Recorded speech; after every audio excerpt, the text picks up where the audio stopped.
There, welcome back to another Mark III chassis AK Cobra video.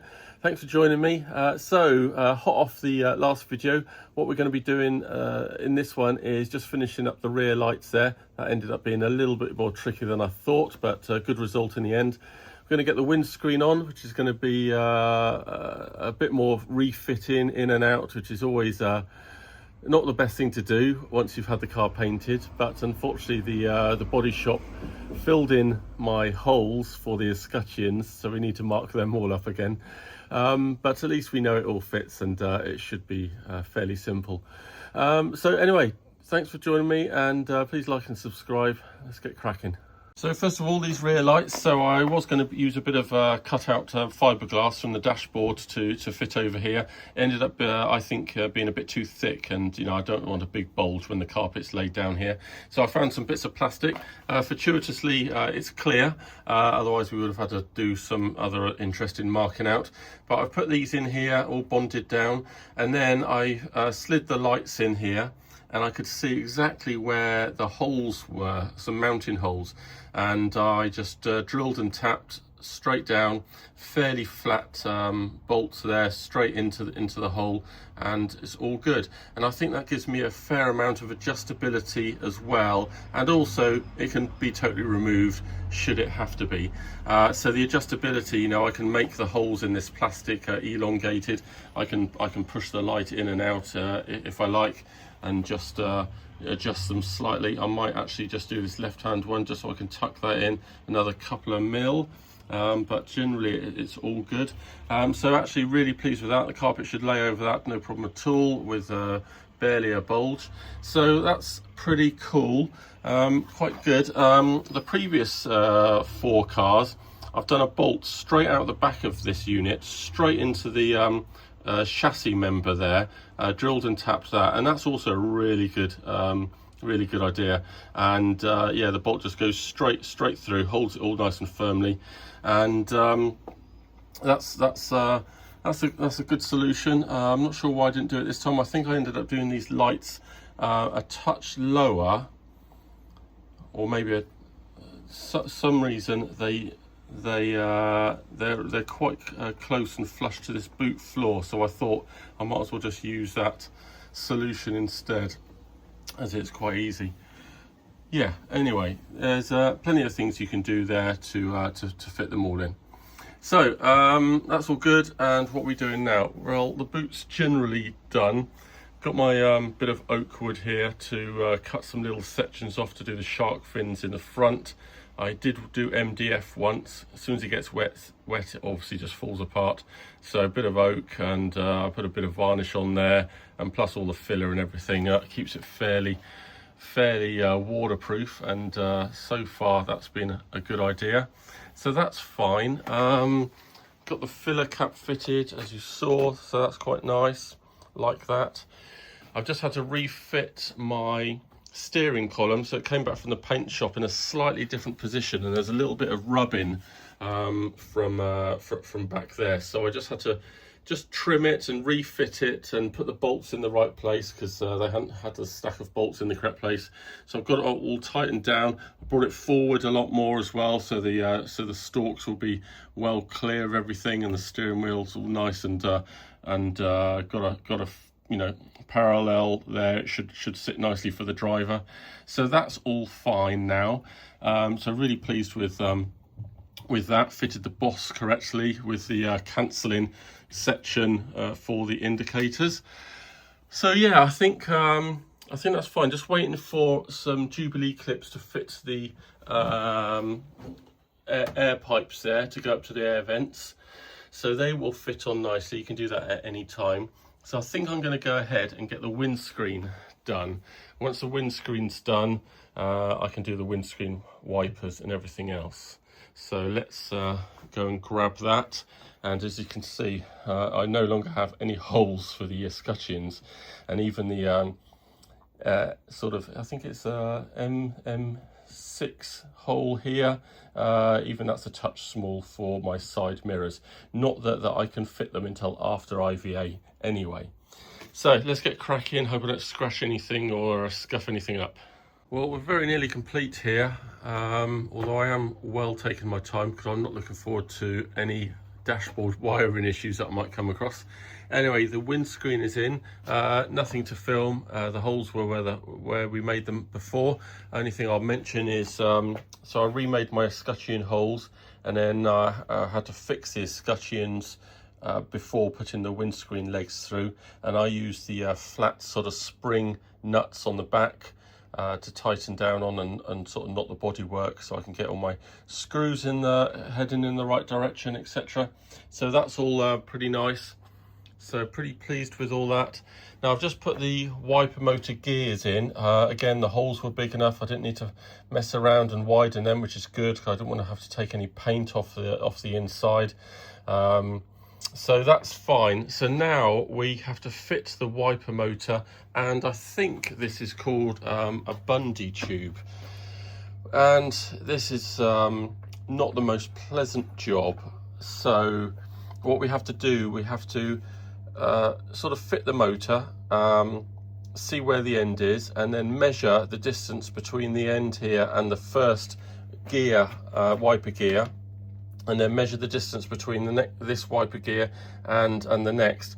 And then you have to cut this pipe to length to fit in between, so it runs up and down and doesn't rub against any of your wires under your dash or anything. It's safely in this tube. But you need to flare the ends because the flared ends are then sort of gripped inside the little wiper motor gears, so it doesn't move. And I'll just show you one of the gears, although awkward because I just fitted it. So the flared bit fits in there and there, so you need to measure right up to those kind of little gaps. So that's where the flare sits, and then you tighten up the bolts around that bungee tube and it holds it all tight. So we need to measure all these bits and then have another bit just on the end as well, for as the wiper gear motor sort of pushes the worm gear up and down, so it needs another sort of 3 or 4 inches just hanging on the end as well. So we'll get to measuring and then cutting. Now this worm gear sort of spring kind of wire that goes up and down, moves up and down. It's quite a tight fit inside this bungee tube, so it doesn't like any sharp bends or definitely no kinks, and that's all fine for the majority. But the initial kind of 10 inches or so does seem to need to have a bit of a bend in it to come out of here to the first wiper gear.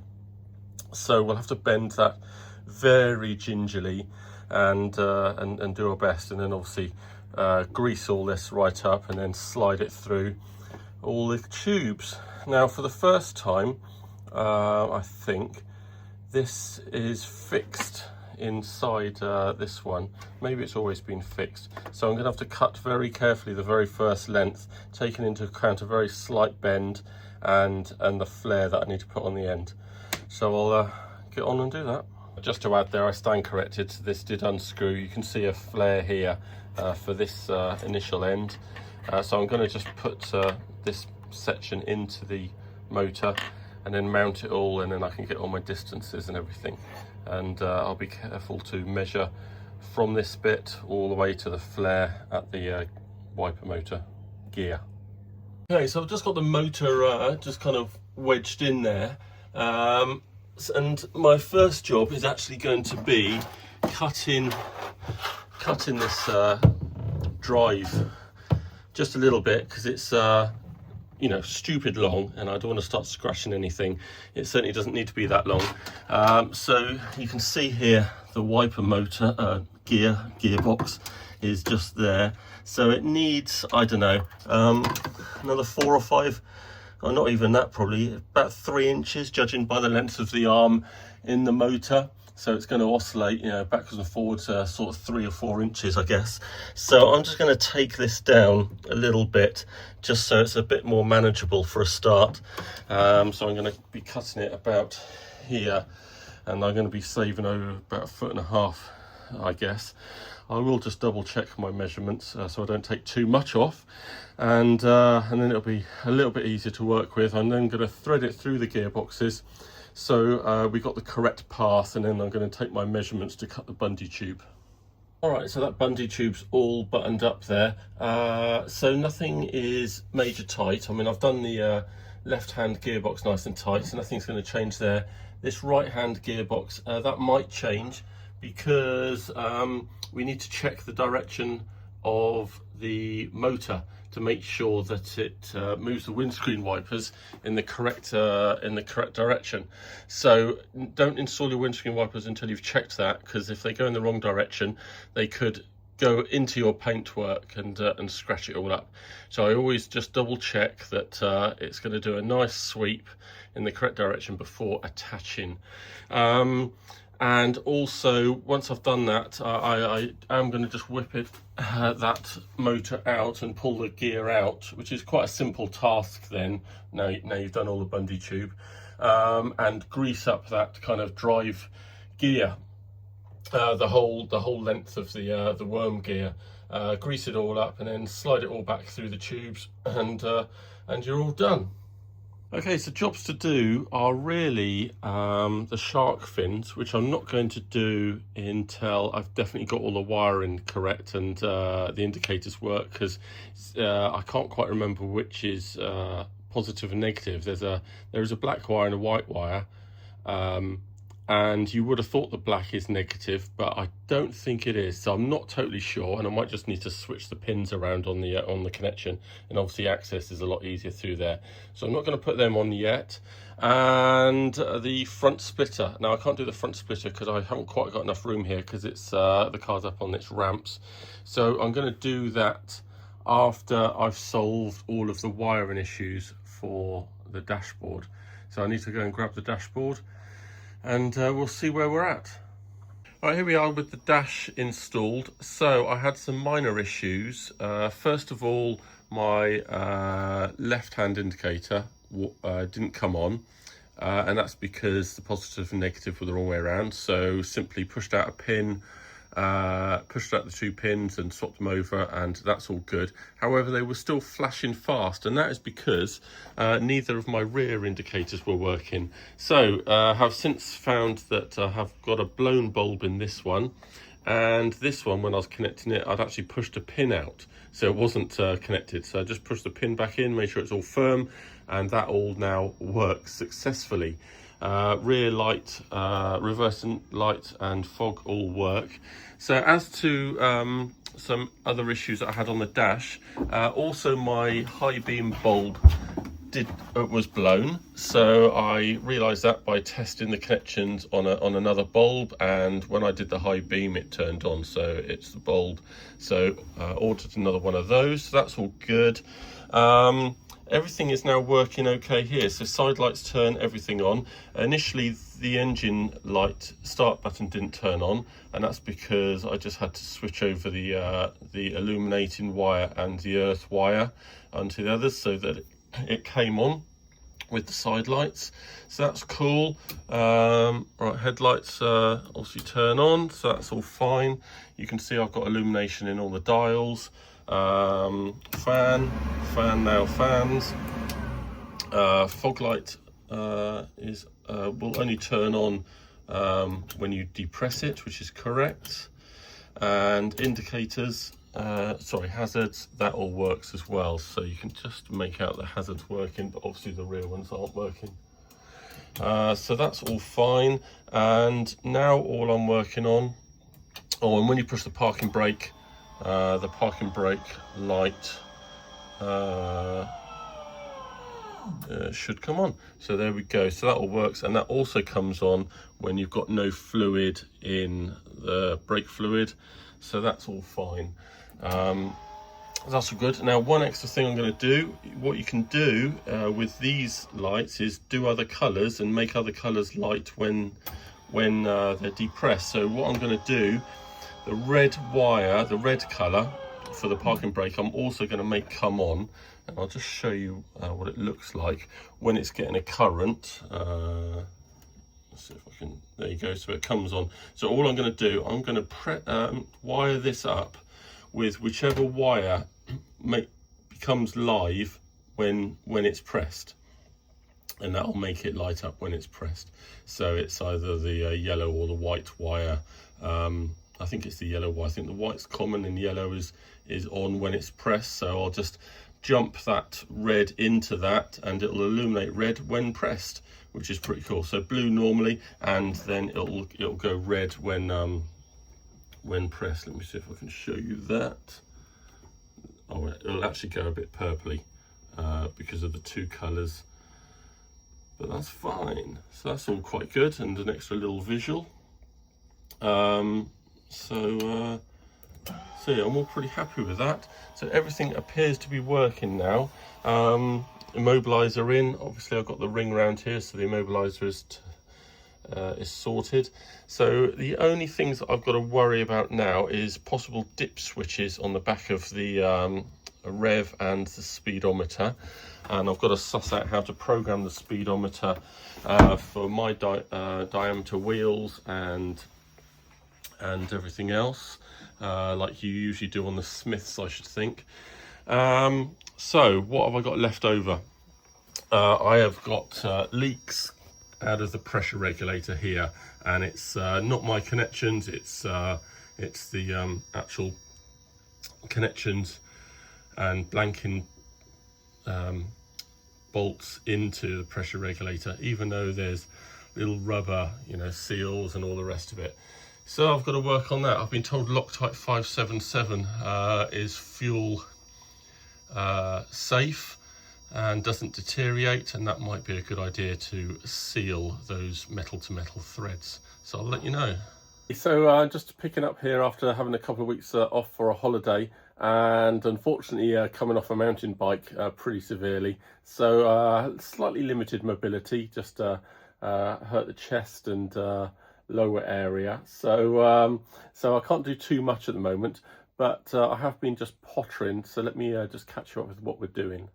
Okay, so first of all, dash is now out. Everything's working on that just fine. I've just put in these vents because my Jubilee clips have arrived, so that's all cool. Vent pipes just go up and go into the trumpets just there. So all pleased with that. So what I had failed to do previously was wire the horn, and that's because I didn't have a wire hanging out, and that's because the little sort of button or switch, if you like, that goes and rubs against the back of the steering wheel there wasn't fitted, so I just sort of forgot about it. Anyway, I found that, I've just fitted it, and now I've got a wire, and that will simply go and plug into this part of the steering column wiring for what have we got on the left hand side? Indicators, I think. And indeed there is one wire I haven't put a pin against, and this is the black blue, which is for the horn. So I'm just going to plug this wire into that socket there, and my horn circuit will be complete. And my new bulb has turned up for the indicators, so now they all work just fine, which is great.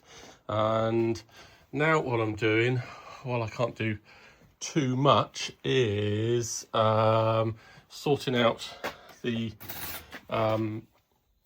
grill for, if you like, for these little side vents here. So I just get a bit of mesh from B&Q, and you can cut it to size, and it usually works just fine with scissors. So let me just show you that. You can just cut through it just like that. So I'll just do that, and then I come in around the back of the holes, hold the mesh over the back, and kind of crease the mesh in around, around the back side of this return. And then once I've got it in a good shape, then I'm going to spray paint it, probably black, so it doesn't stand out too much. and then it's a simple tiger seal in place. So I'm going to get on with that now. Okay, just a little bit of footage here for the fitting of these little grills. So I've just trimmed quite a lot. I always there isn't much of a return on this far side, so I like to have a nice straight edge there up against the body, so it'll look good from the outside. And then I just had to trim just a little bit just to allow it to sit flush, and just trimmed a little bit of excess, and then basically hold it firmly in place and really bend these bits at the top and bottom, so that you know, it's all sitting flush, and you've got these bend going in there. And then I'm going to spray that up, and then just simply tiger seal it all in place. Sometimes you may need to put a bit of pressure on here whilst it tiger seals. Previously I've put a bit of wire through the grills. You put a bit of wire through the grills, and then you come out, and I sort of wrapped it around you know, a bit of stick or something, protected on each end so it doesn't damage the paint, and basically, you know, done the wire up tight whilst the stick is across here, just to draw and hold it in fairly firmly in place while the tiger seal sets. But that's basically how we do that. So there we are with the fitted grills. I've literally just tiger sealed them, so you can see that I've got a smear all around the edge, and you'll see how I'm fixing that from the front, just with a bit of wood and a bit of wire tie there, and that's holding it all in place and nice and flush, hopefully. And we've got the other one, so obviously I painted them before going in, and that's all looking good, I think. So yeah, pretty pleased with that. Nice little job there, and I'll just check it's in the right position again in a couple of minutes, make sure nothing's slipped. Right, we're on to the side vents now, so this is my take on it. It says affix with a couple of strips of wood, so I've got a couple of strips of oak there, and I've just buzzed a couple of screws in, I guess for maybe some future removal, because what we'll be doing is bonding the wood onto the body. So I covered this, I think, pretty well in Series 2, if not Series 3. So what I'm going to do, I'm going to load up each bit of wood with a bit of P40, which is the fiberglass enhanced sort of isopon stuff, body filler, and I'm going to just put it in there and then pull it forward in the correct place, and then, you know, kind of basically kind of hold it until it goes off. So I'm going to do it so that these are flush, so I'm not going to put it all the way. I'll be just nudging back slightly, and I'm going to make sure the clearance at the bottom is the same at the top, and I'm going to use some old floor spacers, wooden floor spacers, which are kind of an angled plastic. So I'm going to make sure I've got some protective let me just try and get this out. Masking tape along the bottom and along the top, because, you know, you're going to scratch the car up. These are pretty, you know, sharp and metal and everything else. So I'm just going to mask that up, mix some P40, jam it onto the wood, and then slide it in there and hold it still with the floor spacers, just give me that right kind of setting.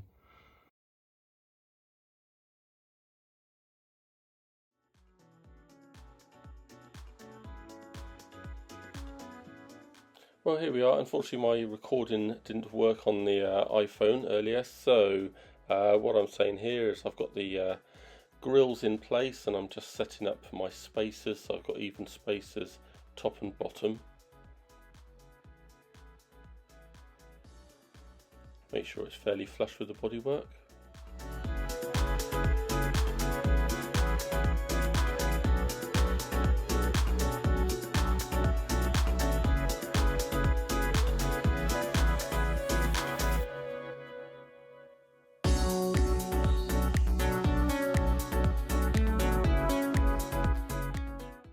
And here I'm just mentioning to have it spaced quite evenly from left to right, so you've got some good even gaps there.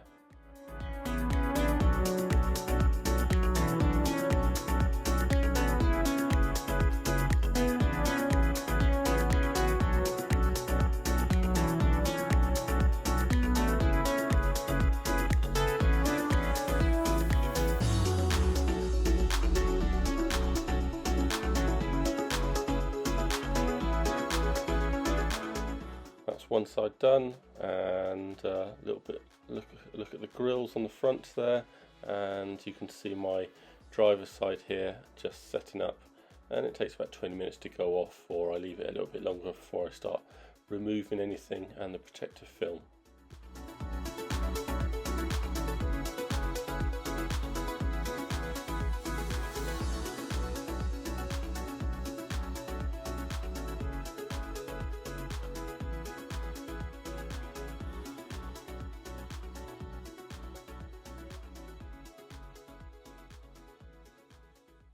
Moving on from the side vents to the front splitter, that's all fitted now. It's pretty simple, if not a little awkward.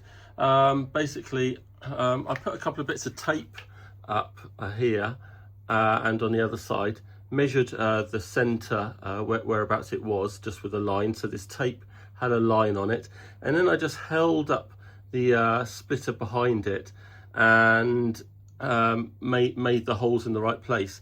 You might get a second pair of hands to make the hole, mark the holes on a bit of masking tape or something on the inside, but I managed to do it myself. It's something I'm not too concerned about, because the addition of a washer on the bottom or the top can lower or raise the splitter to make it look good and even, but I think I've got it going off right from the start here, so I'm pretty pleased with that. Yeah, so that's fine. I made sure there was a little bit of a gap here, just so that it's not rubbing up against the paint or anything. Again, that can if you make I think the bolts were M6, so if you make the holes kind of M8, that gives you a little bit of flexibility to tighten in a slightly different place and bring it backwards and forwards from the mouth, etc. So that's what I recommend doing. I'm pretty sure you can tell from my face that it's pretty warm in this garage, even with all the doors and stuff open. Pretty unbearable and pretty sticky work, and I'm pretty pleased that I think I'm done. Apart from the interior, still waiting for the trimmers to give me a date to get the interior done. I may crack on and do the carpet myself, just to save a little bit of time and money, but I'm waiting for a date first, because it could literally just be a couple of days away before I go and order any carpet. Apart from that, so that's it for this video. Thanks for joining me. Join me again, and I'm sure you'll see the completed car. Hopefully we'll see me dropping it off at the trimmers and collecting again, and then we can start prepping for IVA, which I'm really excited about. Please like and subscribe. See you again.